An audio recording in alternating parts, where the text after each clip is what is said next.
So here we have the Mercedes-Benz A220 on a 19 plate.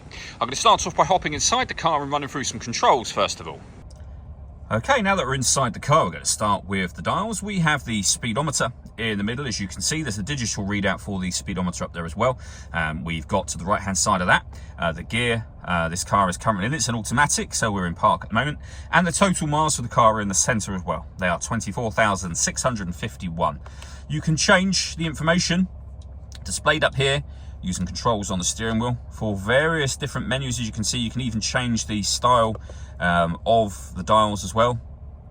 So you could go down to sport, for example, and all of that is changed using the buttons on the right hand side of the steering wheel here. So you can swipe through, so you can go to your home screen from there and then swipe through everything on here. You can go back a page as well from there.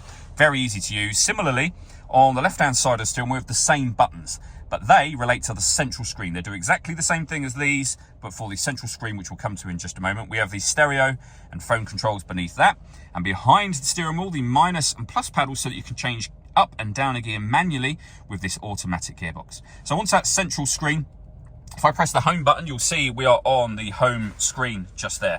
Again, you can swipe through the various options that appear up here. This time, obviously it's a bigger screen than we had a moment ago. You can go into your audio menu where you'll be able to access your Bluetooth audio, your USB input as well. You can listen to the radio from up on here. So we've got DAB and FM radio available to us. This car's also got satellite navigation, but not just any satellite navigation, it's got augmented sat nav. So if you put a destination in, you'll get a video overlay on the screen, and then the directions are overlaid onto that, so that you can actually see where you're going in kind of real time, if that makes sense. Very, very clever system and really easy to use as well.